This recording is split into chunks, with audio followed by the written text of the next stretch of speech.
Mari kita berdoa.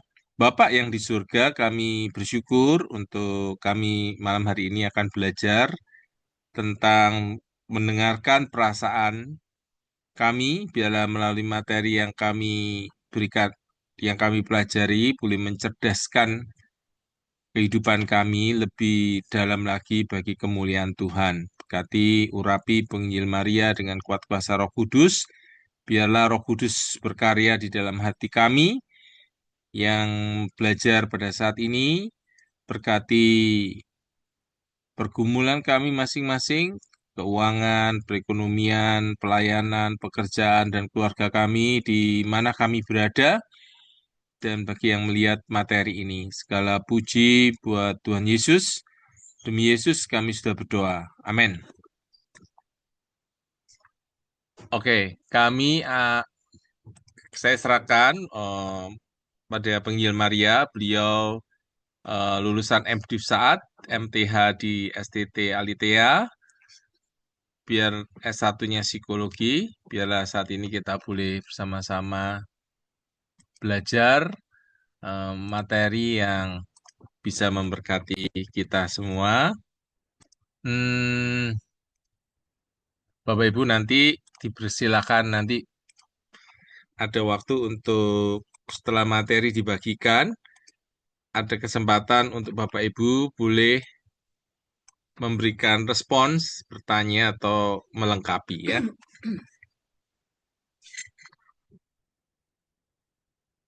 Ya, selamat malam Bapak Ibu yang dikasihi Tuhan. Suatu kasih karunia kita boleh sama-sama berkumpul walaupun tidak bisa bertemu, tetapi menjadi sukacita bagi saya tersendiri untuk boleh bersama-sama belajar membagikan apa yang sudah saya dapatkan melalui buku Dengarkan Perasaan Anda. Nah, buku ini sebenarnya sangat sudah lama sekali ya, dari BPK Gunung Mulia. Nah, satu buku yang ternyata ini sangat memberkati saya secara pribadi. Kalau boleh dikatakan ini buku ini dicetak di dalam bahasa Indonesia tahun 97. Jadi cukup lama. Hasilnya memang tahun 89 gitu ya. Tapi menariknya buku ini sangat memberkati saya juga ya. Nah, kebetulan saya juga mengajar di salah satu sekolah STT. Kami berdua mengajar di salah satu sekolah teologi di Batu, yaitu Providensia Adonai, dan ternyata buku ini juga memperlengkapi saya secara pribadi, ya. Mari kita akan melihat ini penulisnya, yaitu Myra J. Jones. Dia adalah seorang psikoterapis yang sangat berpengalaman dalam terapi individual. Beliau ini pendiri dan direktur Care and Counsel. Beliau ini dari Cedars Village, dan itu telah menghabiskan bulan terakhir hidupnya menulis sebuah buku berjudul My Swan Song pada usia yang ke-87 yang mengisahkan tentang berbagai tahap kehidupan. Nah, jadi dia ini pada saat itu didiagnosis, divonis menderita kanker gitu ya. Nah, menariknya usia 87 tahun dia menulis sebuah buku My Swan Song yang bercerita tentang refleksi dirinya tentang kehidupan, usia tua, dan kematian. Nah, ini dia berharap melalui buku ini dia dapat membantu orang lain yang menghadapi penyakit terminal. Nah, memang tidak diberitahu sekarang ini beliau ini masih hidup atau tidak, saya juga tidak mendapatkan info itu. Tapi menariknya, dia tuh mengatakan satu hal, yaitu saya menulis untuk semua orang yang memikirkan pertanyaan yang besar dalam hidup seperti kematian dan penyakit. Nah, salah satu buku yang kita akan bahas yang ditulis beliau ini itu juga berdasarkan dari pengalaman psikoterapis yang dia lakukan, gitu ya. Ya, mari kita akan mencoba membahasnya. Nah, Bapak Ibu yang dikasihi Tuhan, kita perlu menyadari sebenarnya kata-kata itu tidak memadai untuk menggambarkan perasaan yang kita miliki. Nah, memang perasaan itu sangat mempengaruhi kita, sehingga memang penting sekali kita perlu untuk memahami perasaan kita. Nah, ternyata di dalamnya juga ada kekayaan-kekayaan potensial, dan itu perlu juga kita gali gitu ya. Nah, menariknya adalah nah, setiap orang tuh terbentuk secara unik dengan pengungkapan cara perasaan yang berbeda. Oleh karena itu sebenarnya perasaan tuh jangan seringkali diabaikan. Karena juga di dalamnya ada bisa jadi melalui perasaan itu ada masalah-masalah yang ada. Nah, tentunya jangan dibiarkan juga sehingga tidak terpecahkan. Nah, Maira ini menulis sebuah pengalaman pribadi yang menarik, di mana dia mengatakan bahwa selama bertahun-tahun kita tuh sebenarnya berhadapan dengan kesedihan dan kepedihan hati yang sebenarnya belum diselesaikan dan selalu dibawa kemana-mana. Nah, sebenarnya kita itu terbentuk dari masa waktu kita masih kecil gitu ya, di mana sebenarnya di, di dalam masa kanak-kanak itu tanpa kita sadari ada kesedihan, kepedihan hati yang sebenarnya itu ada masalah di dalamnya, namun belum diselesaikan. Nah, itu kita bawa terus sepanjang hidup kita. Nah, untuk itu ya, karena itu kita bawa dan tanpa kita sadari sampai kita dewasa, memasuki pernikahan, bahkan sampai di dalam usia lanjut, maka dibutuhkan ada orang yang bersedia mengakui, menerima, memahami, dan menjadi penghibur. Nah, tentunya dibutuhkan orang-orang yang benar-benar bisa mengerti pergumulan yang dimiliki, gitu ya, tanpa menghilangkan, menolak adanya penderitaan atau kesulitan. Untuk itu, ketika orang itu sudah ada bersama dengan kita, ya, tentunya di sisi lain, ya, di sisi lain, orang yang mengalami kepedihan dan kesedihan hati itu diharapkan boleh secara terbuka itu mengetahui kronis-kronis yang dimiliki. Nah, dalam hal ini, seseorang yang membantu ini akan mencoba menolong apa yang bisa dilakukan untuk mengerti terlebih dahulu apa kesedihan dan kepedihan hati itu. Ya, sekali lagi ketika penolong itu boleh ada bersama dengan memberikan bantuannya, hatinya, kasihnya, berarti itu dimulai dengan satu relasi yang baru, di mana ada keterikatan, ya, satu dengan yang lain, sehingga ketika mengalami kesedihan, kepedihan di masa lalu, setidaknya boleh dikurangi dan bisa diatasi. Nah, di dalam proses yang ada itu, yang kita katakan seringkali sebagai konseling gitu ya.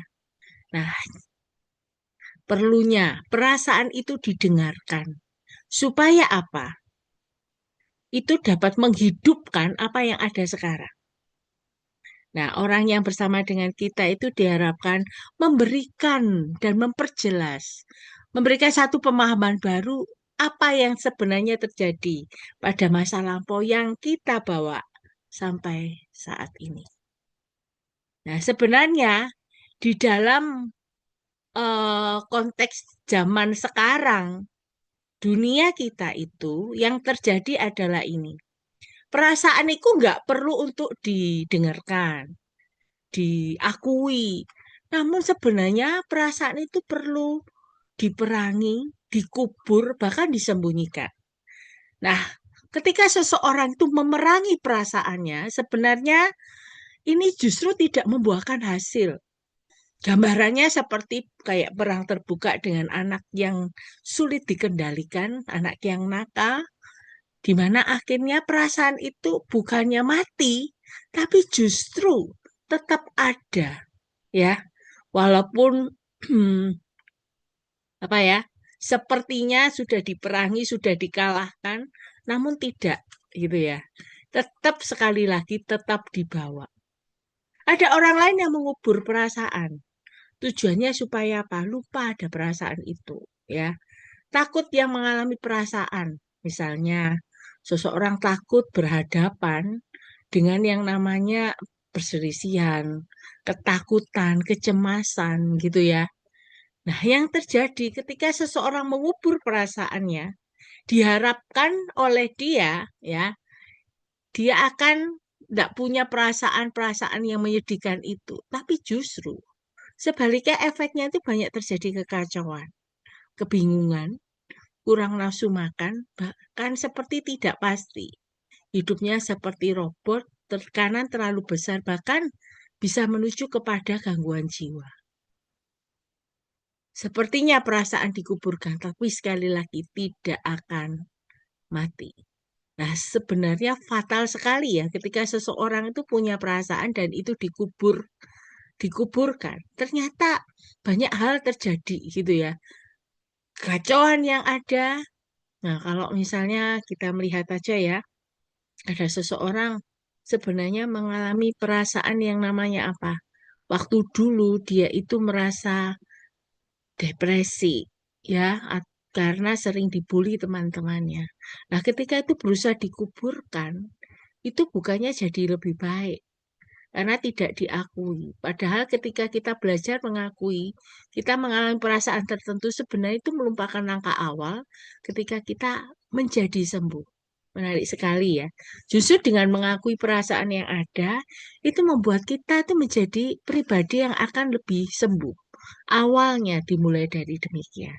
Nah, ketika seseorang tuh menguburkan perasaannya seperti tidak mau tahu, ya, mengacuhkannya, akhirnya dia tidak bisa berjalan sesuai dengan kenyataan, gitu ya.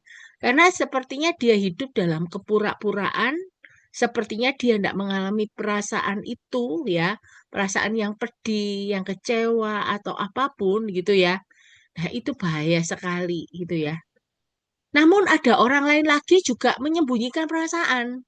Biasanya kalau seseorang merasa bahwa ini perasaan ini perlu disembunyikan, dia akan menyibukkan diri sepanjang hari dengan banyak kegiatan. Sengaja tidak memikirkan, bahkan saat muncul itu secara sadar ditekan. Enggak lah, aku gak punya perasaan itulah. Aku gak boleh gitulah, gitu ya. Nah, ini menarik sekali karena saya pernah bertemu dengan seseorang. Nah, ini kebetulan seorang yang masih muda. Jadi dia itu bercerita bahwa dia itu sempat dilecehkan oleh omnya, gitu ya. Dilecehkan oleh omnya, ya. Intinya saat itu dia itu menekan perasaannya, menyembunyikan perasaannya, mengubur perasaannya itu. Sehingga setiap kali omnya itu pergi ke rumahnya, berkunjung ke rumahnya, dia pasti ya percaya dan yakin pasti dia akan dilecehkan lagi. Namun ketika dia sembunyikan, itu akhirnya berefek sampai sekarang. Jadi waktu dia selesai, saat ini dia kuliah gitu ya. Nah, di situ dia kemudian bisa manifestasinya dalam bentuk ketika malam itu berteriak, teriak gitu ya. Orang mengatakan dia tanda petik ya, kalau orang Jawa bilang itu kesurupan gitu ya. Tetapi tidak, itu adalah pengungkapan dari masa lalunya ya. Dia ketika tidak bisa melawan saat dia dilecehkan, sehingga itu seperti protes dalam dirinya bahwa kenapa kok paman saya itu melakukan hal ini. Dia tidak bisa berbuat apa-apa saat itu. Nah, ketika dia sembunyikan perasaannya, yang terjadi adalah kondisinya kadang tidak menentu, gitu ya, tidak menentu dan tidak pasti, sehingga kenapa dia itu akhirnya jadi pribadi yang kadang itu boleh dikatakan tidak bisa stabil gitu, karena begitu ia ingat lagi, ya, peristiwa-peristiwa itu karena terjadinya begitu lama, sekitar 5-6 tahunan dia dilecehkan gitu ya, itu membuat dia itu hancur, mengalami depresi, dia akhirnya tidak mampu lagi mengenai apa yang ia inginkan dalam hidup. Sepertinya tidak ada harapan, sepertinya jalan depan tuh buntu, dia tidak punya masa depan dan sebagainya. Nah, tentunya dengan kondisi yang demikian itu yang dibutuhkan adalah konseling, ya, konseling.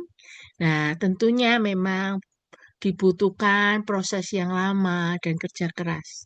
Sekali lagi, Ti- ketika seseorang menyembunyikan perasaan, mengubur perasaan, dan memerangi perasaan, perasaan itu tidak mati, tetapi tetap menyertai.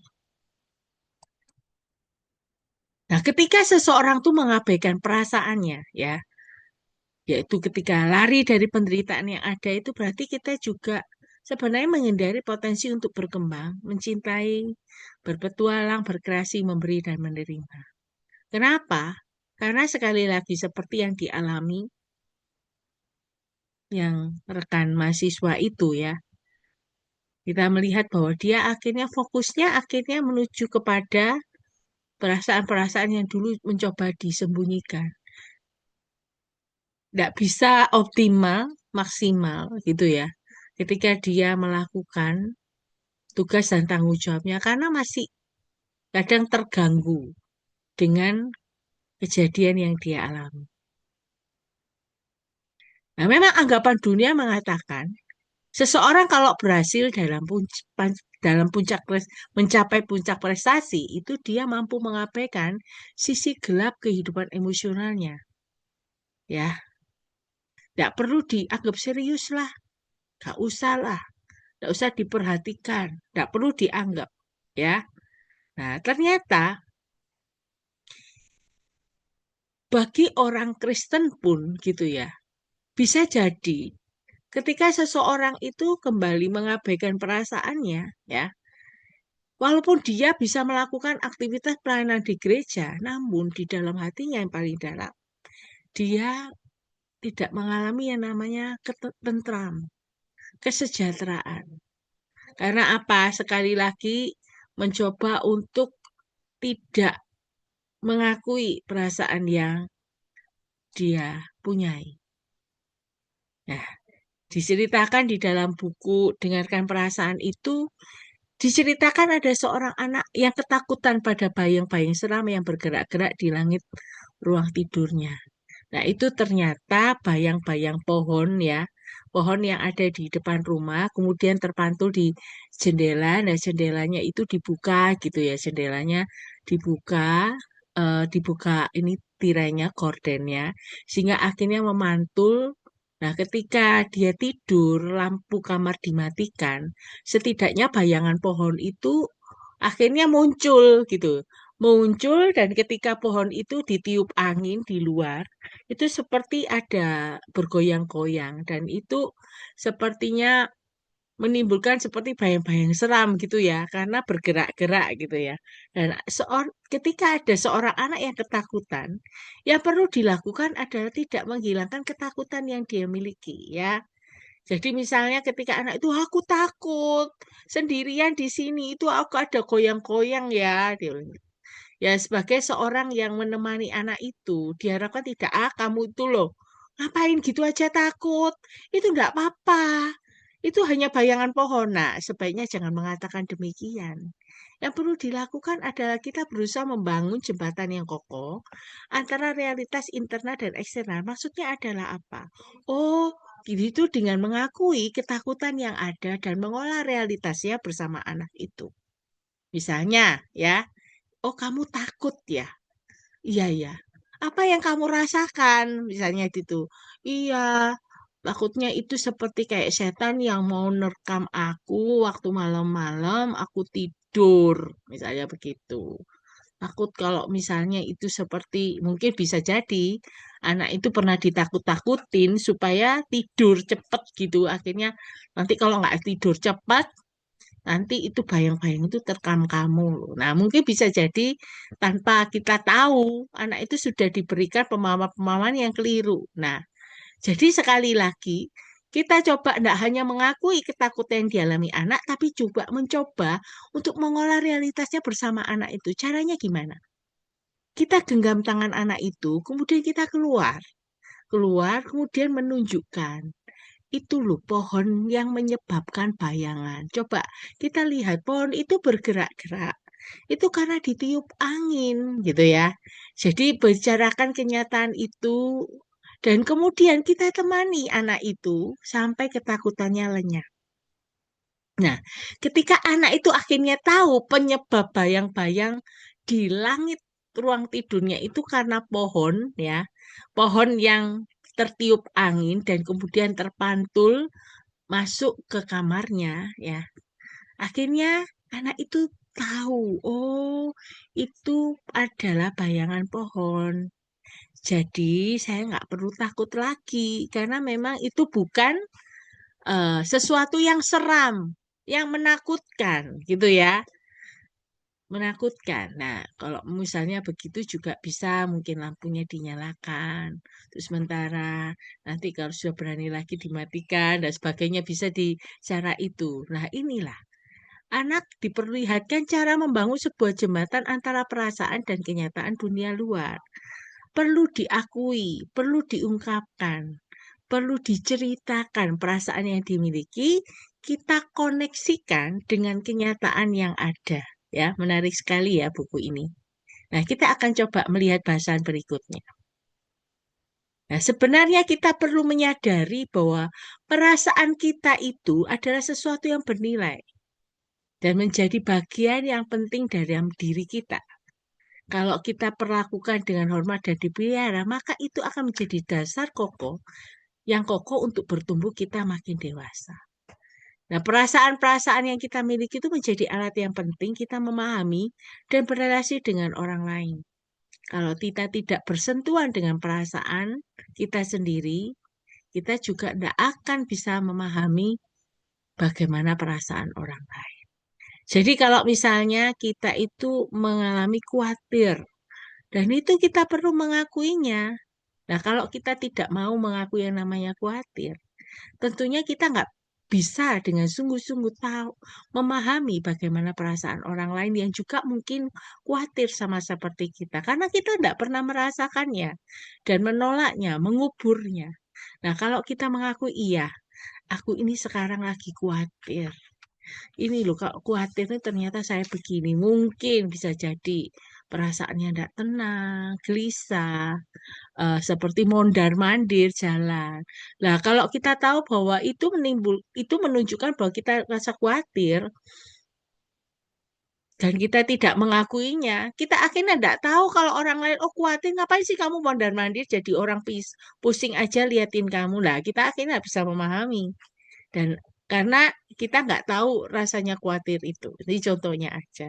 Jadi kita perlu beri ruang bagi perasaan-perasaan kita untuk boleh menyatakan diri. Ya, coba dengarkan perasaan kita dengan sungguh-sungguh. Kita akan mengalami bahwa perasaan itu hidup, perasaan itu ada, dan bersama dengan kita. Mari kita belajar mempercaya dan menghargai perasaan-perasaan yang ada itu. Nah, kita akan bahas menarik tentang persona dan bayangan. Ini banyak kali dialami, banyak kali apa ya, terjadi. Nah, kalau kita melihat ya, anak-anak itu kecenderungannya sebenarnya aslinya itu anak yang agresif, kadang tamak dan kadang kejam secara alami kalau dibiarkan. Namun kita tahu seorang guru atau pengajar akan meminta mereka, sudah tenang ya, kamu tidak boleh nakal, kamu tidak boleh maksudnya melakukan tindakan yang eh, menurut mereka itu membuat orang lain itu jengkel gitu ya, supaya kamu bisa diterima di banyak orang. Akhirnya yang terjadi adalah apa yang sebenarnya keaslian anak itu disembunyikan supaya dia bisa diterima oleh banyak orang. Akhirnya kan terkubur kan sifat-sifat itu dikubur di dalam alam tak sadar dalam diri anak yang berkembang dan pada diri kita mungkin ya bisa ya. Kalau misalnya terbuka kesempatan yang tepat, bisa jadi semua sifat itu akan bangkit lagi. Contohnya ya, kita melihat misalnya, loh, anak itu loh kalau di sekolah, maaf ya, kalau di gereja, itu anaknya baik loh, bagus sekali. Pelayanannya oke. Tapi ternyata ketika di dalam keseharian di sekolah, loh, enggak loh ya. Sebenarnya anak itu enggak kayak gitu. Padahal tiap hari itu di sekolah dia bully temannya. Ada perkataan kotor keluar dari mulutnya. Nah, itu tidak apa ya, sinkron. Mengapa? Karena nah itu ya tidak sama dengan apa yang ditampilkan dan yang sesungguhnya. Jika ketika ada kesempatan dia kemudian menunjukkan aslinya, gitu ya. Seperti kalau dikatakan di sekolah bisa baik-baik saja, tapi di rumah seperti beda lagi itu ya, jadi pribadi yang berbeda itu ya. Nah, psikolog bernama Carl Gustav Jung itu menyebut topeng-topeng yang kita pakai dalam kehidupan sehari itu persona namanya. Nah, ini dari kata persona ini muncul gitu karena waktu itu aktor-aktor Yunani itu pakai topeng ya. Atau ini yang namanya persona itu dengan kehendak bebasnya dia. Nah, sebenarnya tanpa disadari kita tuh di memakai persona itu dalam diri kita. Memakai namanya topeng itu, ya. Tujuannya sekali lagi supaya kita diterima banyak orang, dinilai positif, dinilai baik gitu ya. Bisa orang itu menghargai kita, padahal sebenarnya nggak kayak gitu, ya. Nah, saat seorang menjalani kehidupannya dengan persona atau topeng itu, tujuannya supaya dia bisa dilihat sebagai pribadi yang kuat, ya. Supaya dia dinilai sebagai orang yang tegar, padahal tidak. Sehingga akhirnya yang terjadi adalah dia tidak berperilaku seperti diri dia sendiri, ya. Dan akhirnya yang menjadi iya adalah kondisinya dia merasa capek karena dia harus pakai topeng kan, tidak sesuai dengan dirinya supaya diterima. Akibatnya kalau seseorang itu tetap melakukan dan pakai topeng, yang terjadi adalah dia mengalami depresi. Nah, ini banyak terjadi gitu ya. Supaya seorang sepertinya bagus, kadang orang terhormat. Nah, ini kita akan lihat lagi gitu ya. Nah, yang satu namanya bayangan. Apa itu? Ini sifat alamiah kita ya, yang gelap, primitif, dan tak terkendalikan, yang kita lihat pada masa kanak-kanak. Dan kita anggap sudah dapat dikendalikan. Padahal sifat tersebut sebenarnya hanya kita singkirkan saja dari pandangan kita. Jadi istilahnya begini, bayangan ini tempat di mana perasaan kita terkubur. Penjara bagi penderitaan dan kesakitan yang tidak dapat kita asasi. Misalnya gini, ada seorang anak itu berpisah dengan ibu dalam jangka waktu yang lama. Misalnya ibunya bekerja sebagai tenaga kerja wanita di luar negeri, begitu ya. Tentu ada masa kontrak yang dimana tidak setiap kali bisa pulang bertemu dengan ibunya, gitu ya. Nah, akhirnya yang terjadi adalah dia berusaha untuk menutup yang namanya kesakitan itu. Karena dia nggak bisa ngatasinya. Mengapa tidak bisa berbuat apa-apa dengan kondisi demikian? Nah, menekan kembali semua hal yang tidak menyenangkan supaya hidup menyenangkan ya. Jadi itu terjadi ya kondisi-kondisi seperti memang kondisi yang tidak mudah begitu ya. Ketika seorang ibu harus meninggalkan keluarganya menjadi seorang pegawai, misalnya TKW begitu ya. Padahal anak itu membutuhkan kehadiran ibunya. Dia kadang melihat teman-temannya itu ngambil rapor di sekolah, semua bersama ibunya yang ambil. Ternyata dia enggak. Dia yang harus ambil sendiri rapotnya gitu ya. Padahal teman-temannya diambilin orang tuanya. Waduh, mungkin ada perasaan-perasaan, kapan ya aku tuh rapotku tuh diambil sama mamaku ya. Nah, itu ada satu kerinduan yang tidak apa ya, tidak bisa direalisasikan. Mengapa? Karena memang tidak bisa kondisinya. Nah, itu ya. Itu setidaknya akhirnya membuat perasaan anak itu merasa diabaikan. Kenapa mamaku harus pergi gitu ya. Padahal temanku tidak gitu ya. Nah, ketika perasaan itu tuh ada di dalam diri anak itu berkembang. Nah, ketika berusaha untuk disembunyikan, dikubur, diabaikan, nah bisa jadi nanti suatu saat ketika dia dewasa itu muncul kembali. Dan ketika muncul kembali yang terjadi adalah yang namanya kekacauan di dalam diri. Itu yang dialami. Nah, memang jurang antara persona dan bayangan itu akan terbentang jika kita tidak sanggup menderita karena harus mengingat kembali kenyataan peristiwa yang menyakitkan. Ya memang bagian masa lampau itu bisa sekarang itu ditutupi di dalam bayangan. Ya, berusaha dipertahankan hidupnya kondisinya dalam kegelapan.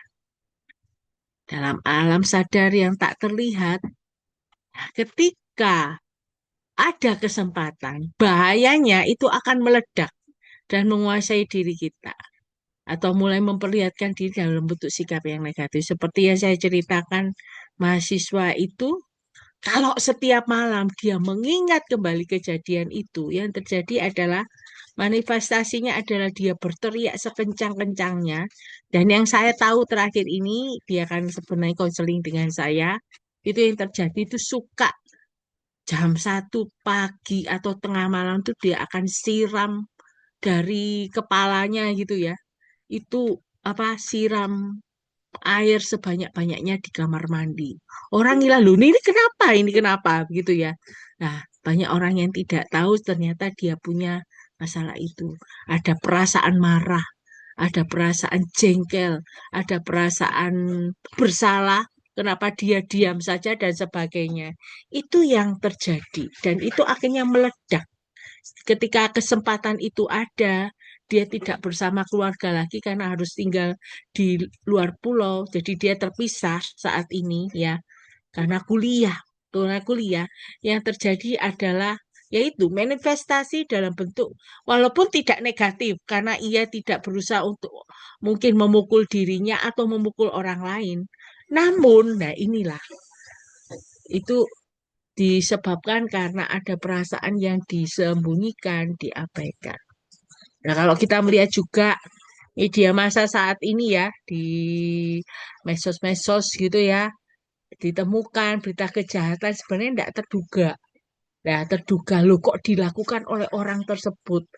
Baru mengetahui ternyata yang bersangkutan itu punya kehidupan pribadi yang mengerikan gitu. Padahal dia adalah orang yang disegani dalam masyarakat. Ya, kita mungkin banyak kasus-kasus yang seperti itu. Nah, ini adalah karena kondisi yang demikian ini mencoba menutupi ya persona dan bayangan itu pakai topeng kelihatan bagus, namun di sisi lain juga ini ada ini ada masa-masa lalu yang mencoba dihindari dan ditutupi, begitu ya. Ini kondisi yang tidak mudah. Nah, memang ketika kita kembali harus mengangkat dunia batin yang tersembunyi ini dalam kesadaran kita sekarang, maka kita juga harus belajar menghadapi yang namanya kondisi yang sulit, mengalami kondisi yang ada, ya penderitaan yang dulu istilahnya itu perasaan-perasaan itu dikubur gitu ya. Nah, dalam hal ini sebenarnya kita harus melihat bahwa persona itu harus mengakui menghargai bayangan. Demikian sebaliknya bayangan harus mengakui dan menghargai persona untuk kita dapat mulai bertumbuh. Perlu adanya pengakuan, perlu adanya satu situasi kondisi yang iya, memang aku mengalami itu. Nah, ada satu apa ya, semacam pernyataan dalam diri. Memang saya harus mengakuinya. Walaupun kelihatan sulit, mengapa? Ketika itu diceritakan kembali, akhirnya mengulang kembali apa yang sudah ada di benak kita, sesuatu yang menyakitkan, yang menyedihkan, membawa trauma yang berusaha untuk dikendalikan dan dipres, ditekan. Nah, perlu ada keterpaduan. Apa maksudnya? Yang saya katakan tadi, perlu menyadari, iya, aku tuh punya perasaan-perasaan yang kacau ini, yang mempengaruhi saya. Apa saja disebutkan. Langkah berikutnya mengakui ada bagian diri yang tersembunyi. Ini memang saya sembunyikan sudah lama. Karena saya mengalami kondisi ini. Gitu ya. Langkah ketiga, merenungkan secara teliti arti penting temuan itu entah diri kita sendiri atau dengan bantuan profesional gitu ya. Mungkin kita begitu terbatas pemikiran kita, pengetahuan kita, tetapi ada baiknya kita butuh orang, mungkin konselor ya, mungkin juga psikiater ketika itu berkaitan dengan kondisi-kondisi kejiwaan dan sebagainya. Jangan pernah takut bertemu mereka, ya. Mengapa demikian? Karena memang tidak ada seseorang yang sempurna murni, punya kehidupan masa lalu yang oke, gitu ya. Semua berproses. Bisa jadi konselor pun pernah mengalami yang namanya luka hati, kepahitan, dan sebagainya. Nah, itu perlu diakui. Tentunya, sekali lagi, jangan pernah malu bertemu mereka. Orang yang bertemu konselor ataupun psikiater bukan orang gila. Ya, orang kalau mengatakan orang gila, tanda petik ya, maksudnya gitu. Oh, kamu sering ke sana, berarti kamu agak begitu ya. Nah, gitu ya. Kalau kita sempat katakan kayak gitu, ya ada kalanya kita mengatakan tidak perlu menggubris perkataan demi karena memang tidak benar. Justru kita datang kepada mereka untuk kita itu punya pribadi yang sembuh dengan segala keberadaan yang kita miliki. Nah, tentu bisa jadi konselor atau psikiater itu dipakai Tuhan gitu ya untuk boleh menjernihkan apa yang ada dalam pikiran, perasaan yang muncul dan sebagainya. Jangan lupa sekali lagi permasalahan apapun yang dihadapi kita bawa di hadapan Tuhan. Ya, ini ya. Ketika kita berusaha membuka perasaan, mengakui perasaan itu, kita coba melihat semuanya dengan kacamata yang baru. Nah, tentunya ini kita butuh orang lain. Ya, kadang kita melihatnya kacamata yang baru itu merasa seperti mahasiswa tadi awalnya mengatakan bahwa saya itu tidak berharga. Saya tidak ada nilainya sekarang. Saya tidak ada masa depan di dalam diri saya. Nah, coba melihatnya dari kacamata baru ketika itu dibawa di hadapan Tuhan. Dengan belajar terbuka dan merombak segala yang dimiliki. Itu akan menuju kepada suatu perubahan ya, perubahan yang indah yang kadang itu akhirnya berakhir bahagia begitu intinya ya. Mengapa mencoba karena si mungkin konselor yang dipakai Tuhan itu mencoba membuka wawasan kita melihat permasalahan yang ada dengan lebih jernih karena dia lebih objektif. Kalau kita melihat itu secara subjektif, secara objektif melihat dari sisi-sisi yang ada, mengapa saya jadi demikian, mungkin ada perubahan. Nah, mencoba melihat dari kacamata baru. Ada pelajaran apa yang Tuhan ingin berikan pada saat itu. Mungkin melalui peristiwa itu saya belajar gitu ya. Saya suatu saat bisa membantu orang yang mungkin mengalami hal yang sama seperti yang saya alami. Nah, itu bisa jadi begitu. Atau mungkin bisa jadi ya saya bukan orang yang dikatakan tadi ya tidak punya harapan hidup, saya tidak berharga. Enggak, Tuhan tetap melihat saya berharga, bernilai di hadapan Tuhan. Menarik ya. Nah, tentunya untuk menuju ke arah yang namanya perubahan dengan kacamata yang baru, itu merupakan tugas yang tidak ringan. Butuh butuh dukungan, butuh bantuan. Nah, permisi. Nah,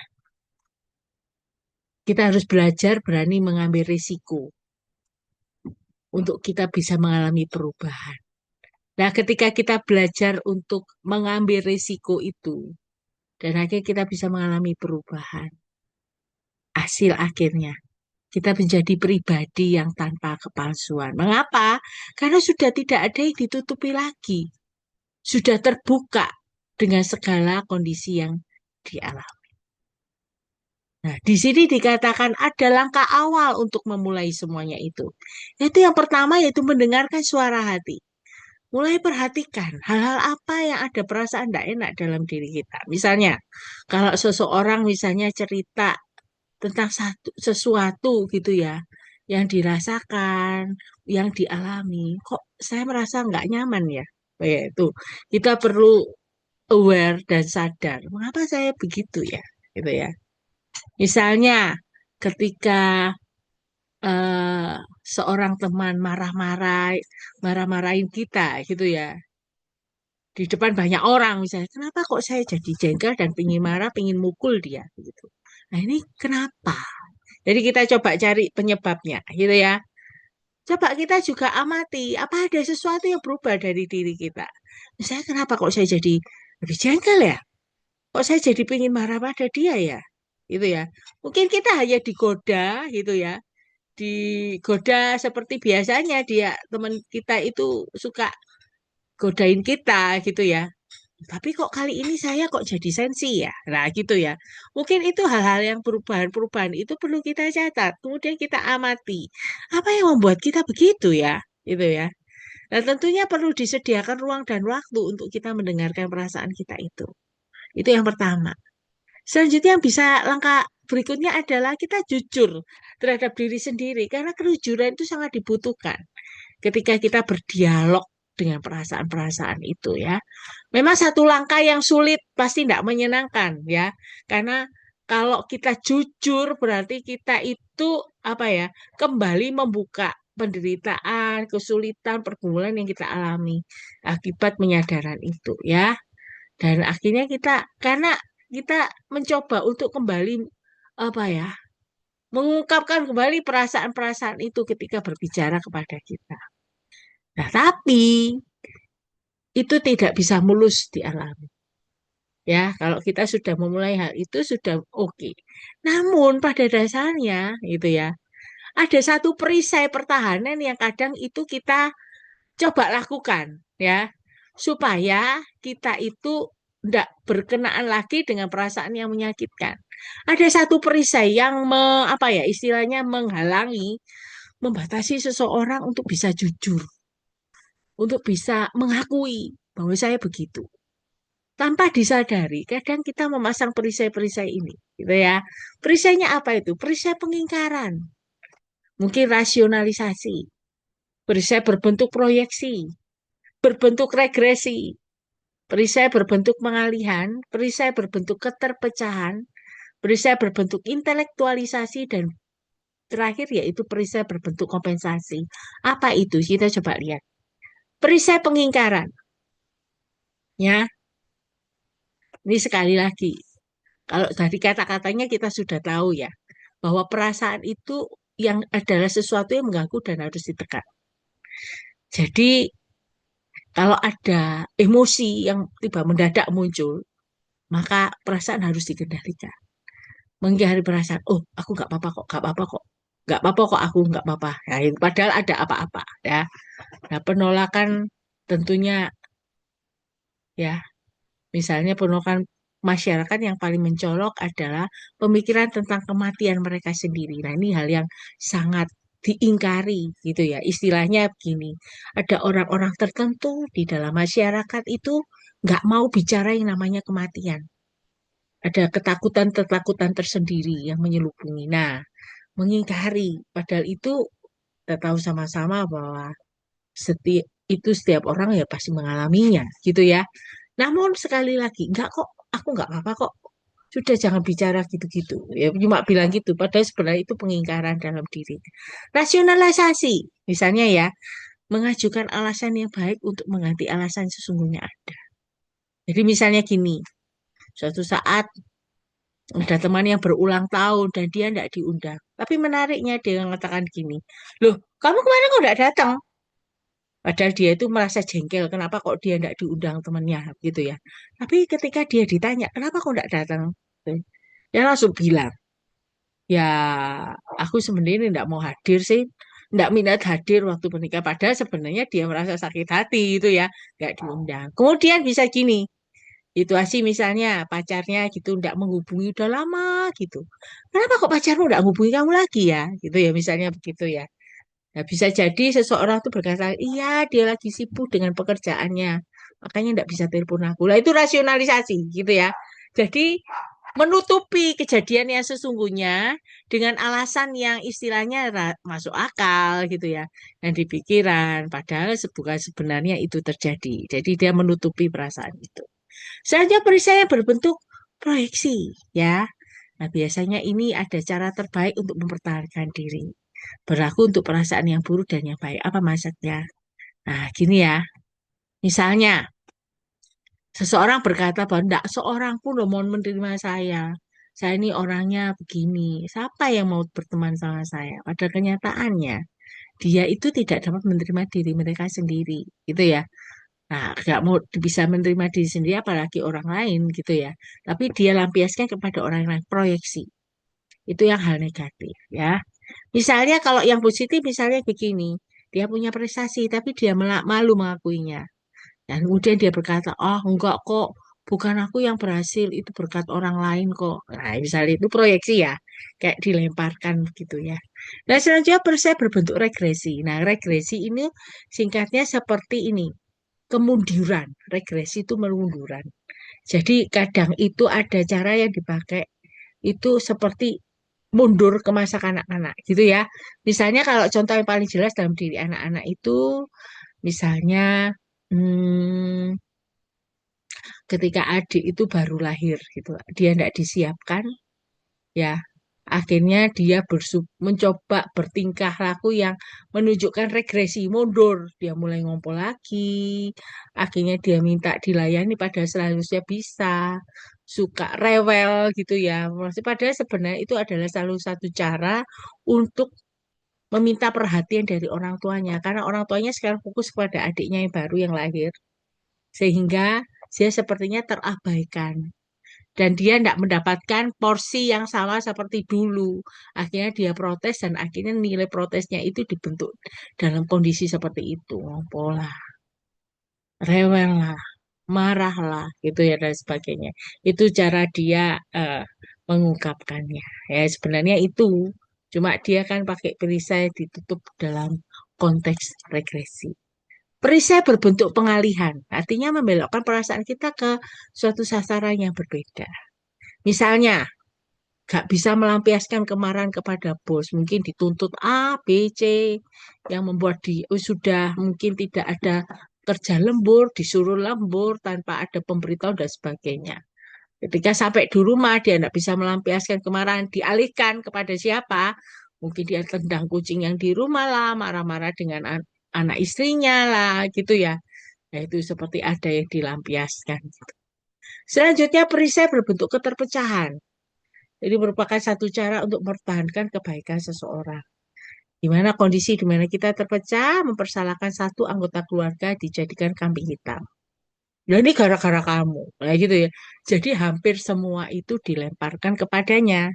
Ya, akhirnya kondisi yang terjadi adalah adanya keterpacahan gitu, hubungan yang ada. Sehingga akhirnya yang terjadi adalah hubungannya jadi rusak di dalam keluarga itu. Karena semua orang itu, semua salah orang itu dan sebagainya, salah satu anggota keluarga kita. Selanjutnya perisai berbentuk intelektualisasi. Yang terjadi adalah membangun suatu gaya hidup yang berpusat pada kegiatan dan berpikir secara mendalam. Membentuk dunia sendiri dan terasa lebih menyenangkan. Jadi ini lebih ke intelektual. Ya, nah kalau kita melihat begini ya, orang yang istilahnya apa-apa dipikir secara mendalam, secara pemikiran gitu. Akhirnya tidak mau bersentuhan yang namanya emosi. Dia sulit membina relasi dengan orang-orang karena dia membangun batas di dalam intelektual. Jadi apa-apa dipikirkan secara rasio, tanpa memikirkan secara intelek.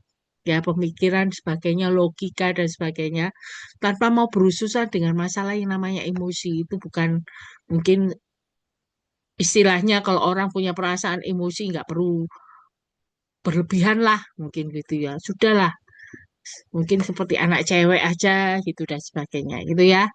Dan sebagainya. Kemudian selanjutnya perisai berbentuk kompensasi. Usaha menyeimbangkan berbagai hal dalam kehidupan yang membuat kita melejit naik dalam satu bidang untuk menutupi kelemahan bidang lainnya. Ini merupakan suatu cara yang digunakan untuk pertahankan diri dari penderitaan emosional. Nah, bisa jadi gini, ada seorang anak bungsu yang merasa dikalahkan, dianggap tidak penting, kamu anak kecil gitu, tidak bisa apa-apa. Namun, dia akhirnya melakukan perisai yang berbentuk kompensasi itu protes di dalam dirinya. Mungkin dia merasa apa ya harga dirinya apa ya diabaikan, direndahkan, yang dijadikan dia akhirnya membuat dia punya ambisi besar mencapai prestasi puncak. Nah, ini yang bagus ya. Ini yang unik, gitu ya. Akhirnya dia boleh dikatakan punya profesi yang bergengsi mencapai prestasi puncak. Menarik ya. Nah, ini ya. Jadi bukannya dia ditekan makin melejit seperti kayak bola ya. Bola bola basket itu ketika dipantulkan atau didribel ke bawah, dia akan melejit lebih tinggi. Nah, seperti itu. Itu berusaha berbentuk kompensasi.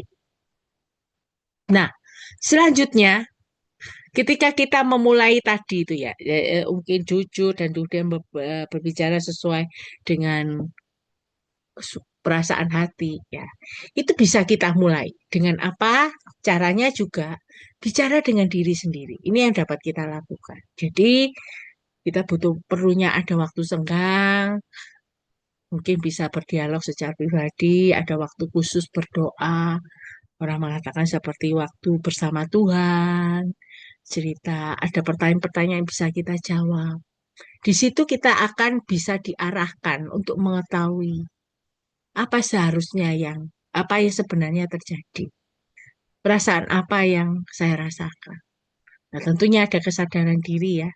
Kita perlu tahu gitu ya. Jadi mungkin bisa jadi kita punya, kalau kita tahu itu kayak ini ya, ada layer-layer tertentu gitu ya.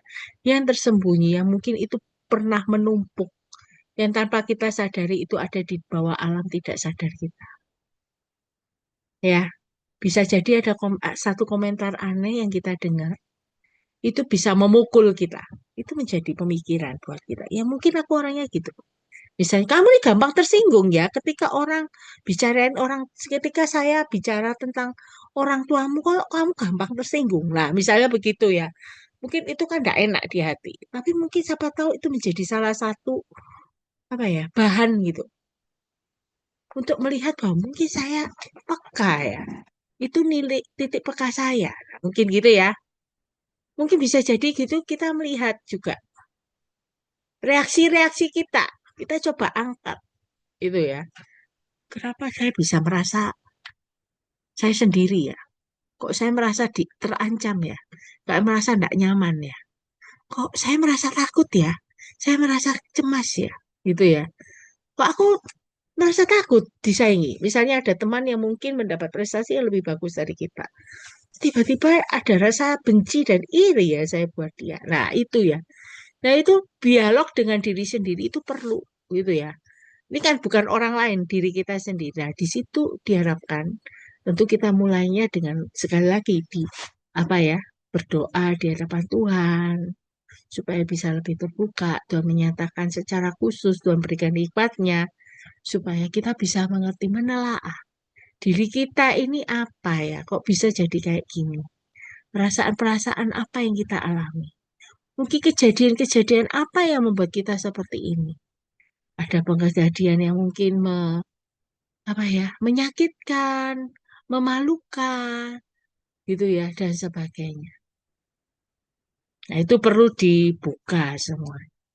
Mungkin bisa bicara dengan orang lain, ya.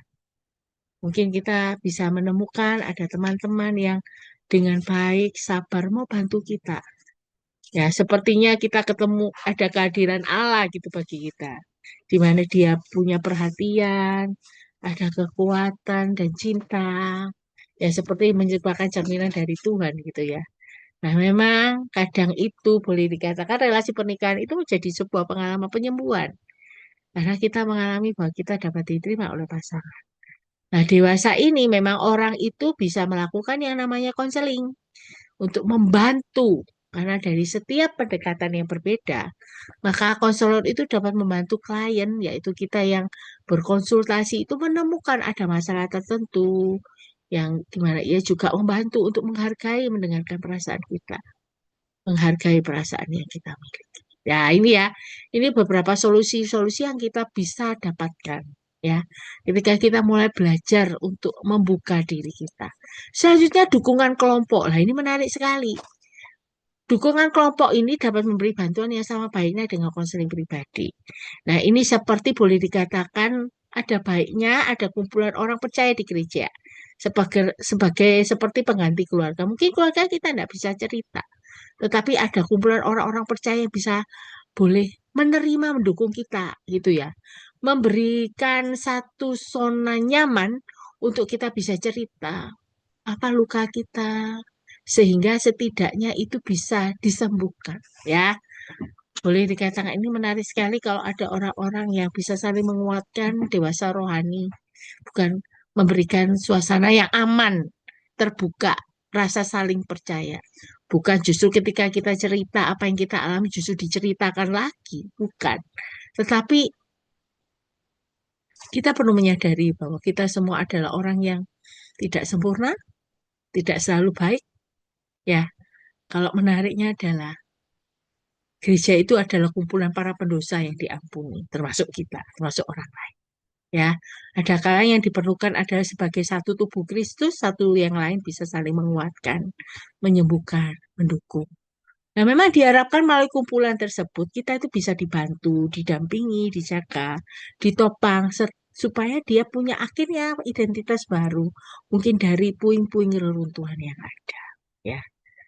Nah, suatu komunitas yang diharapkan ini bisa ada relasi yang saling percaya satu sama lain ya, seperti tadi dikatakan ya, tidak menceritakan keluar, tetapi tetap menjaga kerahasiaan.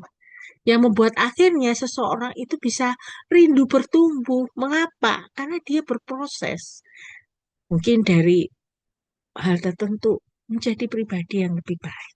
Suatu komunitas yang tidak menghakimi, tapi menerima keberadaan yang ada. Nah, contohnya misalnya ya, ada kelompok pria-pria begitu ya yang bertemu. Suatu saat salah satu itu mulai tergoda dengan wanita lain yang bukan istrinya, tapi dia mencoba untuk ah aku ingin mendekati dia gitu misalnya begitu. Nah, ketika dia menemukan satu kelompok ini yang bersama dengan dia yang bisa menumbuhkan rasa percaya. Kalau seseorang ini berani cerita, dia akan cerita, aku ini kenapa ya? Kok bisa tertarik dengan wanita itu? Nah, ketika dia cerita mengungkapkan, loh kok bisa kamu tertarik sama dia? Karena kau sudah punya istri gitu. Loh kamu memang nggak takut gitu ya. Tuhan itu bisa marah loh karena kamu tuh mengkhianati janji pernikahan gitu misalnya gitu. Ada teman-teman yang saling memberikan teguran gitu ya. Tujuannya baik supaya ya diluruskan karena yang belok-belok itu diluruskan kembali gitu ya. Sehingga akhirnya orang itu tidak jadi melakukan yang namanya perselingkuhan. Nah, menarik sekali ketika ada kelompok-kelompok yang tidak berusaha menghakimi, tidak marahin dia. Kamu ini loh, kok bisa kayak gitu? Kenapa kok bisa tertarik? Nah, ketika kayak gitu orang sudah tidak mau cerita lagi, gitu ya. Nah, ketika kita tahu loh, kenapa kamu bisa tertarik sih? Iya, sebab aku begini, begini, begini. Dia seperti begini, begini, begini. Kemudian mungkin teman lain yang bisa mengatakan, itu kebohongan itu. Mungkin kamu juga orang itu mau deket sama kamu karena mungkin siapa tahu dia mau hartamu dan sebagainya dan sebagainya. Kadang seseorang perlu disadarkan tanda petik oleh orang-orang di dalam kelompok di dalam gereja ini supaya dia tahu dia melenceng terlalu jauh bisa dibelokkan lagi atau tidak. Menarik ya. Selanjutnya, nah ini yang saya pentingkan tadi berkali-kali saya mengatakan perlunya bicara dengan seorang penolong yang ahli ya. Nah, ini sekali lagi kalau penolong yang ahli ini tentu punya apa background pengetahuan, ilmu-ilmu yang melatar belakang karena pernah belajar dalam hal itu. Nah, tentunya ketika ada seorang konselor atau psikiater yang membantu, dia akan membantu menyingkapkan. Bisa jadi pengaruh masa lalu itu, masa kanak-kanak yang belum dipecahkan itu bisa dibuka kembali. Yang bisa mempengaruhi kehidupannya sekarang. Yang saya tadi bilang itu ya, kenapa saya marah kalau saya dimarahin orang? Kenapa kok saya itu tersinggung ya, sangat tersinggung ketika nah itu dicoba. Kenapa ya sebabnya itu? Itu diteliti kembali ya.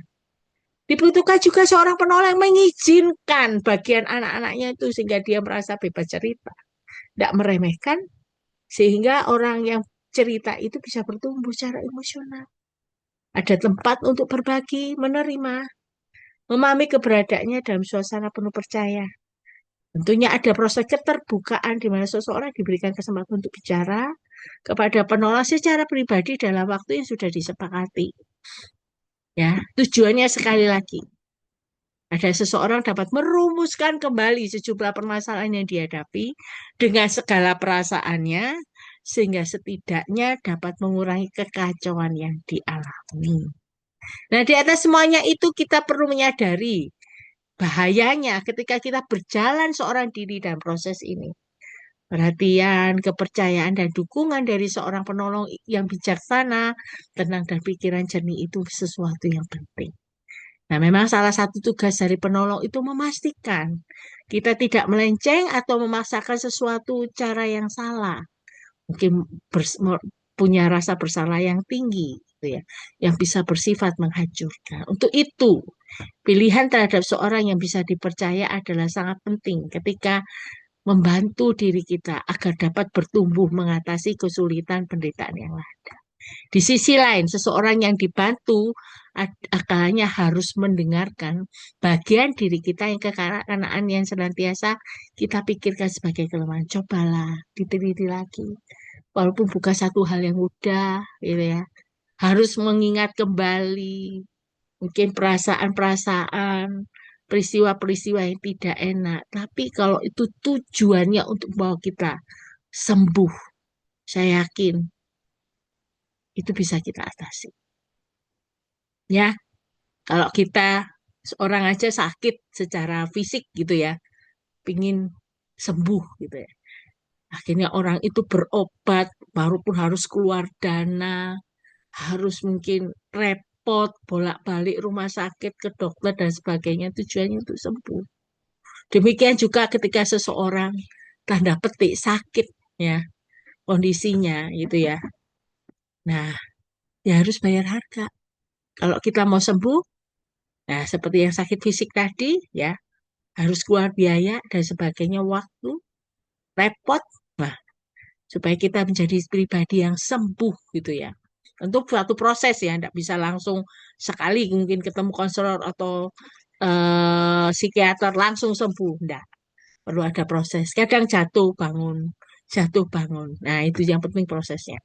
Kita akan melihat ketika kita belajar tekun melakukannya, gitu. Saya yakin percaya Tuhan bisa pakai itu, akhirnya membuat kita menjadi pribadi yang lebih baik. Ya. Nah, kita akan perlu menyadari satu hal yang menarik, anak dalam diri kita. Apa maksudnya? Yaitu yang saya ceritakan tadi. Karena luka-luka yang menyakitkan itu awalnya dari masa kanak-kanak. Walaupun semua hal kecil tidak semuanya kita ingat. Tapi tentu kita mengingat ada perasaan-perasaan yang terkait dengan peristiwa yang ada. Nah, luka batin dari masa kanak-kanak itu dapat memberi dampak berkepanjangan dalam hidup kita dan membentuk sikap tertentu dalam diri kita sesuai dengan luka tersebut. Nah, ini ya kalau kita melihat rentang dari anak itu dari masa lahir kita coba teliti dari awal. Ya, dimulai sejak awal kandungan. Ya, disadari diri anak juga ada banyak sekali masalah yang belum terselesaikan. Dari awal, baru dalam sebelum kelahiran, keadaan emosional seorang ibu itu terlihat dalam perubahan fisiologis jasmani yang diteruskan dada janin yang ada dalam rahimnya.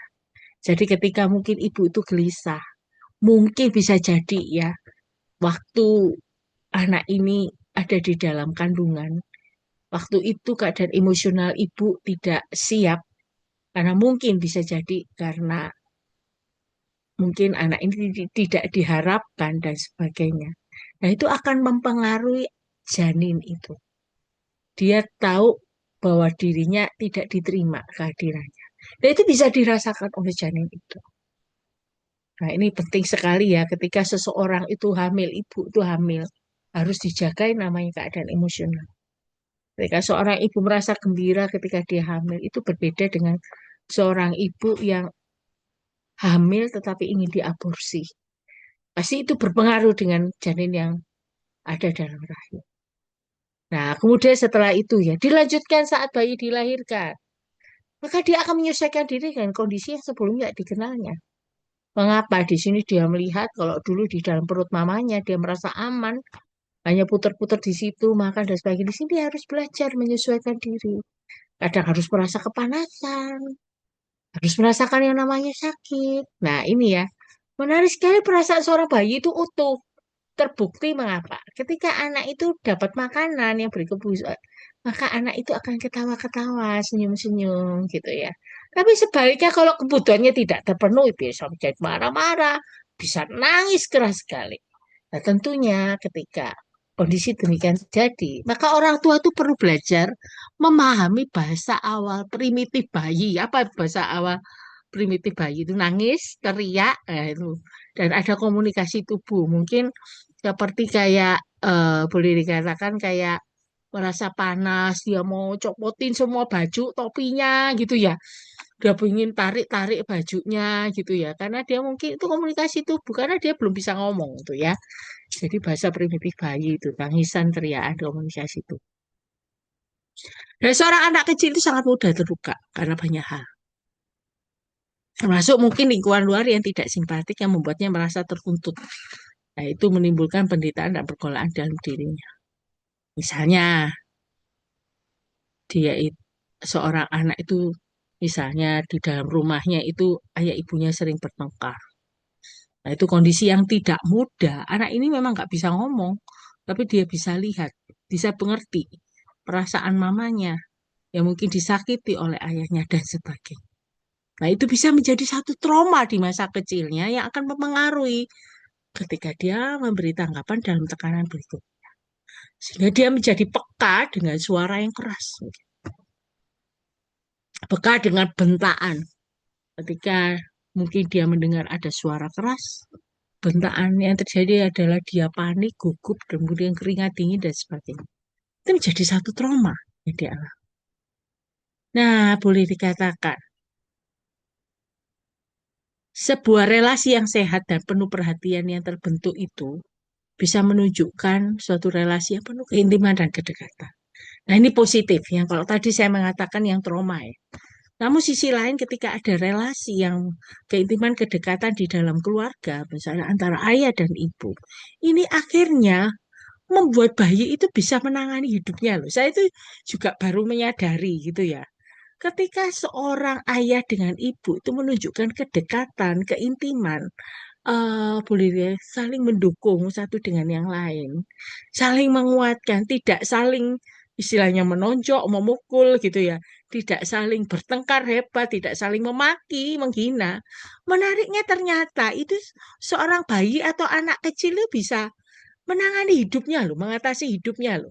Padahal dengan segala keterbatasan yang ada, karena dia melihat gitu ya kondisi yang oke, yang baik, menarik gitu ya. Ini menarik juga ya. Nah, selanjutnya ya, ketika anak itu masih bayi, saya sekarang sudah mulai di tahun pertama, khususnya bulan pertama. Nah, orang tua itu perlu membangun suatu relasi yang dinamakan kepercayaan. Itu menjadi bahan dasarnya. Ya, misalnya terbentuk dari relasi fisik, dia diberi makan, digendong, dimandikan, diajak bermain. Makanya saya melihat satu hal yang menarik ya. Golden Age itu menarik sekali. Dan kalau bisa dimungkinkan, ibu sendiri yang turun tangan tanpa bantuan mungkin babysitter. Ya, jadi kalau oma, nenek, bolehlah. Namun yang memegang peranan penting adalah ibu. Karena mengapa demikian? Karena ibu ini yang melahirkan, mengandung, ikatan emosionalnya lebih kuat, gitu ya. Jadi ketika anak itu diberi makan, digendong oleh ibunya, dimandikan, termasuk papanya juga ya, menggendong, mandikan, ngajak bermain. Itu menimbulkan rasa kepercayaan, timbul kepercayaan dalam diri anak. Ya, di sini bayi juga memperlihatkan rasa percaya dengan menerima makanan. Jadi dia bukan, coba misalnya seorang anak gitu ya, mungkin dikasih makan sama orang lain belum tentu dia akan membuka mulutnya. Tapi menariknya ketika orang terdekat dia termasuk ibunya, ketika dia mungkin disuapin, menariknya adalah apa? Bayi ini bisa menerima makanan dan membuka mulutnya dan dia mencernanya gitu. Dan akhirnya juga dia bisa tidur dengan tenang. Karena apa? Dia tahu dengan siapa dia berada. Ya. Nah, orang tua dapat memahami perasaan sakit bayinya dan mengetahui kapan harus menangani dan kapan tidak.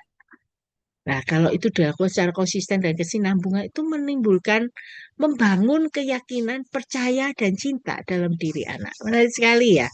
Jadi perlunya konsisten, gitu misalnya ya, suka ngajak main, walaupun singkat, gitu ya. Walaupun namanya mama-mama itu sudah merasa capek dengan segala urusan pekerjaan rumah tangga, tapi ketika memberikan waktu buat anak itu jadi beda, ya. Akhirnya anak itu akan berkembang dengan kemampuan mencintai karena seseorang yang terlebih dahulu mengasihinya. Karena dia sudah mengalami dan sudah mengalami kasih dari mamanya, orang tuanya, maka dia akan berkembang dengan kemampuan mencintai orang lain juga, mengasihi orang lain juga. Menarik sekali ya. Ini dimulai dari anak-anak. Ini saya melihatkan itu ya. Nah, akhirnya ketika pengalaman mendapat kepercayaan dan cinta itu akan memperkaya dan membentuk perkembangan hidup batin yang sehat dalam diri anak. Di mana itu juga ditandai dengan adanya penghargaan di harga diri yang kuat. Nah, perasaan harga diri ini bentuknya mencakup kemampuan untuk mempercayai, menerima, dan menghargai seseorang. Dan di atas semuanya, maka kepercayaan diri ini akan membuat seseorang itu mampu mengungkapkan kemarahan tanpa takut kehilangan cinta. Dia tahu bahwa dia dikasihi. Jadi ada kalanya saya juga bisa mengungkapkan apa yang ada. Tidak ragu-ragu lagi, tidak perlu ditutupi lagi. Karena dia tahu apa yang dia ungkapkan ini suatu hal yang benar. Nah, selanjutnya, ketika masa kanak-kanak kita penuh dengan pengalaman yang manis, melebihi pengalaman buruk, maka semua pengalaman itu akan membantu kita juga percaya kepada Tuhan, kepada Allah. Allah, anak-anak itu belajar bahwa Allah benar-benar ada dan hidup untuk mencintai dan memelihara kita. Kelihatan dari mana? Dari orang tua mereka. Itu ya. Nah, itu pemahaman yang luar biasa yang didapatkan. Nah, memang pada kenyataannya belajar untuk mencintai itu harus mengalami jatuh bangun.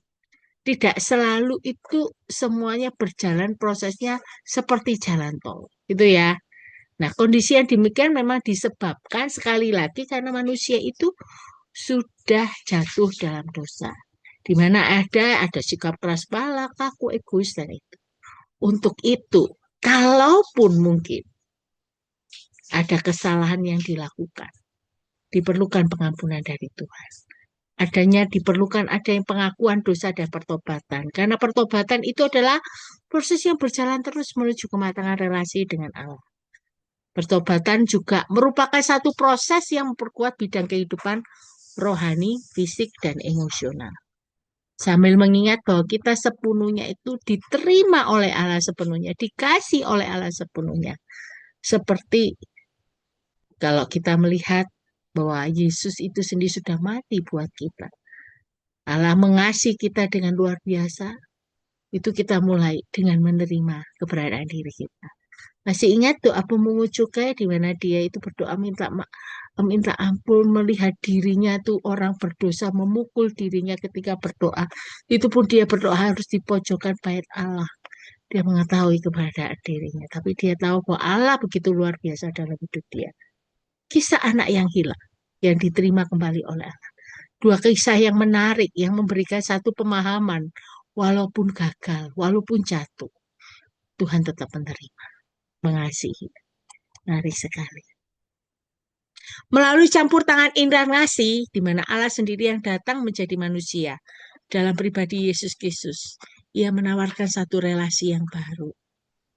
Namun di sisi lain juga kita harus jujur di hadapan Tuhan.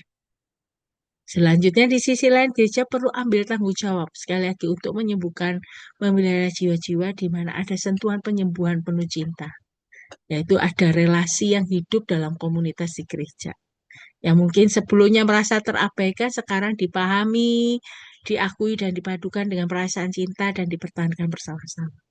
Faktanya sesungguhnya, kekristenan itu sebenarnya berdiri di atas dasar sebuah relasi cinta yang rela berkorban sehingga membawa penyembuhan batin dalam sebuah relasi dengan Allah.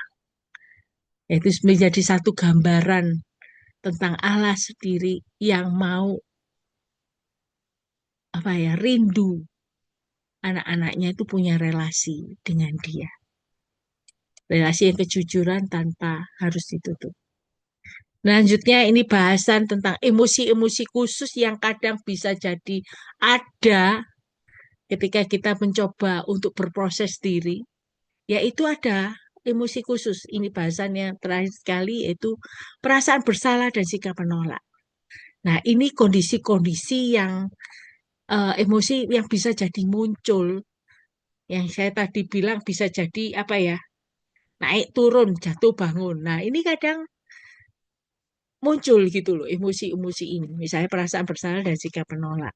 Nah, ini bisa jadi karena ketika seseorang itu, seorang anak suka dicela, ditolak, tidak dapat memenuhi harapan orang tua, akan terbentuk menjadi orang yang selalu saja merasa tidak disetujui atau kurang berbobot. Karena apa? Akhirnya dia berusaha mencocokkan diri dengan gambaran dengan diri orang lain. Relasinya bersyarat, kamu akan saya beri ini, saya kasih ketika kamu melakukan ini dan sebagainya. Jadi tidak murni lagi, tidak menerima dia apa adanya. Nah, itu membuat seseorang itu merasa harga dirinya rendah, ya, menyebabkan rasa bersalah karena dia kenapa kok aku nggak bisa seperti yang ayah inginkan, papa inginkan.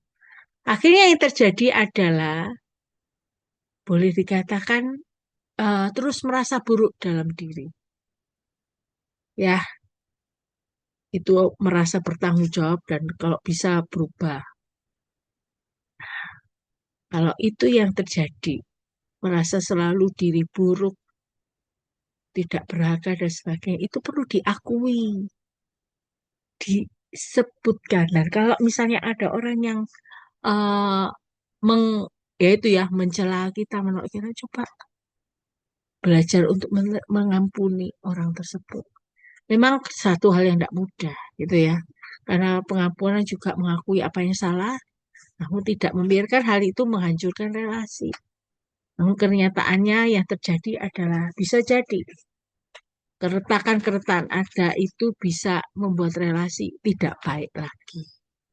Nah, emosi khusus yang lain yaitu kemarahan. Kemarahan kalau kita lihat ada reaksi spontan untuk melindungi diri kita dari sesuatu yang mengancam keselamatan. Secara normal memang kemarahan itu sebenarnya netral. Namun ketika kemarahan menjadi buruk atau semakin parah, ketika dia mempersalahkan orang lain. Ada orang yang menjadi objek kemarahan, dilampiaskan kepada orang itu. Nah, itu menjadi satu hal yang sudah tidak benar. Yang idealnya adalah kemarahan itu bisa diterima dan diungkapkan dengan cara yang tepat. Bukan secara pelampiasan dilampiaskan, tetapi ya diungkapkan dengan cara yang tepat. Masih ingat dengan salah satu ayat firman Tuhan ya. Jadi kita harus marah dengan tepat gitu ya. Nah, kemarahan itu yang tidak diungkapkan secara tepat itu akan terkubur dalam batin. Masalahnya sekali lagi kalau kita marah, kita tidak mau orang lain ikut bantu kita. Nah, untuk saat itu yang perlu dilakukan ada contoh yaitu dari orang tua yang kalau marah itu harus punya tatanan, ada cara yang bisa diterima dan dimengerti anak. Bisa supaya anak ngerti, oh kalau marah itu begitu, marah yang tepat. Nah, itu ya. Nah, orang tua juga perlu mendampingi anak dan tidak meninggalkan supaya akhirnya anak itu bisa tenang dan dia merasa cukup layak dicintai. Ya, jangan menghakimi anak ketika anak itu marah. Mungkin dia jengkel sama temannya, bolak-balik ngata-ngatain dia, rasanya pingin pukul. Nah, yang perlu dilakukan adalah orang tua mendampingi anak. Maksudnya bukan untuk mukul temannya, bukan. Mendampingi untuk memberikan supaya anak itu tenang. Jadi tenang. Jangan kamu terburu-buru melampiaskan kemana dan sebagainya itu. Ya. Makanya ada baiknya anak itu bisa cerita apapun kepada orang tuanya. Gitu ya. Nah, tentunya ketika ada cara terbaik menghadapi kemarahan ya perlu berjumpa dengan orang tersebut, rekonsiliasi, mengakui kondisi yang ada sehingga tercapai dialog yang nyata yang memungkinkan terjadi penyembuhan batin dan pengampunan. Cinta. Nah, belajar untuk mencintai itu adalah proses lambat yang berjalan terus. Tanpa kejujuran dan komunikasi yang memuat risiko, tidak akan ada relasi mendalam yang benar nyata dan akibatnya tidak ada juga cinta yang mendalam. Perlunya ada kepercayaan dan keintiman. Itu bagian dari cinta. Di mana ada cinta, di situ juga akan ada penderitaan di sisi lain. Nah, ketika ada percintaan seorang wanita dan pria, itu ada kenikmatan dan kegembiraan yang mendalam. Karena ada relasi yang membawa kepada peneguhan dan kegembiraan. Ya, kehidupan sejati merupakan ungkapan dari relasi yang ada. Suatu relasi cinta itu sama seperti orang yang berdansa, di mana masing-masing pihak itu menjaga keselarasan langkah, tidak saling menginjak dan sebagainya, bersama-sama dan saling menanggapi melalui berbagai perubahan irama. Ya, kadang irama cepat, kadang iramanya lambat, disesuaikan. Demikian juga suami istri, ya itu menarik sekali. Di mana pada kenyataannya proses ini membutuhkan tingkat konsentrasi, kecerdasan, kesadaran, dan kepekaan yang sangat kuat. Selanjutnya, emosi khusus pengendalian diri. Tidak sama dengan menguburkan perasaan atau sembunyikan perasaan terus-menerus. Tidak berarti juga bahwa kita menekan perasaan, tapi berarti menyadari dan mampu mengungkapkan dengan cara yang tepat. Ya, jadi menyadari kekuatan perasaan kita, mengetahui bagaimana meredakannya. Pengendalian diri juga berarti mampu membedakan antara kebutuhan kita dan kenakalan-kenakalan kita dan beri tanggapan terhadap masing-masing secara tepat. Tanpa pengadilan diri yang sejati, kita tidak akan mungkin bisa menjalin relasi. Nah, pengendalian diri yang sejati itu berasal dari dalam diri kita. Ya. Selanjutnya, penyangkalan diri dan mati raga. Penyangkalan diri itu sebenarnya merupakan masalah pengendalian diri. Apa yang akan memuaskan saya, tetapi siap mengesampingkannya secara sadar tanpa keangganan untuk meraih sesuatu yang lebih bernilai. Jadi ada sesuatu tanda petik yang disampingkan, tidak menganggap penting lagi, gitu ya. Misalnya, contohnya Murder Frances Dominica itu mendirikan Helen House di Oxford, yaitu suatu rumah persinggahan bagi anak-anak dan orang tua di mana dia menghabiskan seluruh hidupnya memberikan pelayanan yang penuh pengorbanan. Itu penyangkalan diri. Jadi mungkin dia bisa ini ya memperkaya diri dengan kerja, tapi dia mengesampingkan, bukan tidak penting. Dikesampingkan tapi dia memilih untuk melakukan pelayanan yang Tuhan berikan padanya. Mati raga berarti menghadapi dan mengolah perasaan yang berbisa yang keluar dari dalam. Tindakan yang tepat memeriksa perasaan, memahami, menyapa dengan nama mereka masing-masing tanpa menggunakan perisai pertahanan. Kabar gembiranya, kita dapat menerima pertolongan dari Allah untuk melakukan hal ini, di mana Ia memberikan pengampunan, harapan, dan kesempatan untuk kita boleh berubah. Selanjutnya merasakan dan mengetahui. Nah, perasaan juga menjadi saluran yang menyebabkan terjadinya perbuatan yang sifatnya merusak. Ada saat-saat di mana langkah yang sehat yaitu menolak perasaan setiap hari, menjauhkan diri darinya, dan meminta rahmat Tuhan membantu kita. Ketika kekuatan kita sendiri tidak mencukupi. Kita butuh rahmat atau kasih karunia Allah datang bagi kita. Ya, kita harus berani menderita dalam kondisi mati raka, membiarkan penderitaan itu berubah jadi kesadaran lebih berbobot dan kedamaian yang tenang. Bukannya keutamaan untuk membenarkan diri. Jadi, maksudnya adalah apa? Kita perlu yang namanya merasakan dan mengetahui rahmat Tuhan itu datang. Ketika kita berusaha untuk mengakui apa yang kita alami, penderitaan yang kita alami. Nah, dalam hal ini kematangan adalah proses mengendalikan perasaan kita. Nah, kematangan yang terakhir. Menjadi pribadi yang matang adalah pribadi yang telah menemukan suatu tempat untuk bagian anak-anak di dalam dirinya dan hidup damai dengan anak itu secara sensitif dan saling menghargai. Dalam hal ini pengendalian diri berhubungan secara langsung dengan tingkat kematangan kita. Nah, kematangan ini mengisyaratkan kadar tertentu dari pemahaman diri, integrasi, dan penguasaan diri. Kematangan merupakan proses terus-menerus tanpa titik akhir dalam hidup kita. Di mana kemudian kita butuh kasih karunia Allah, rahmat Allah, agar ia menerima dan memahami kita. Suatu relasi cinta dan kepercayaan mewarnai perjalanan kita bersama Allah. Nah, kiranya saya belajar bersama-sama untuk kita membutuhkan kasih karunia. Untuk boleh memimpin proses perjalanan hidup kita dan menjalani panggilan yang masih dipercayakan Allah Allah kepada setiap kita, puji Tuhan. Nah, kiranya melalui penyampaian yang saya berikan ini dari buku Dengarkan Perasaan Anda ini, benar-benar membuat kita berpikir, membuat kita sadar untuk kita tidak menghilangkan yang namanya mengaburkan perasaan, tapi lebih mengakuinya, menyatakan bahwa ya memang saya mengalaminya. Itu bukan satu hal yang salah, ya, tetapi itu adalah satu hal yang perlu kita alami. Ya, kiranya ini boleh jadi berkat buat setiap kita. Tuhan memberkati. Saya persilakan mungkin dari setiap kita mungkin yang akan mau memberikan tanggapan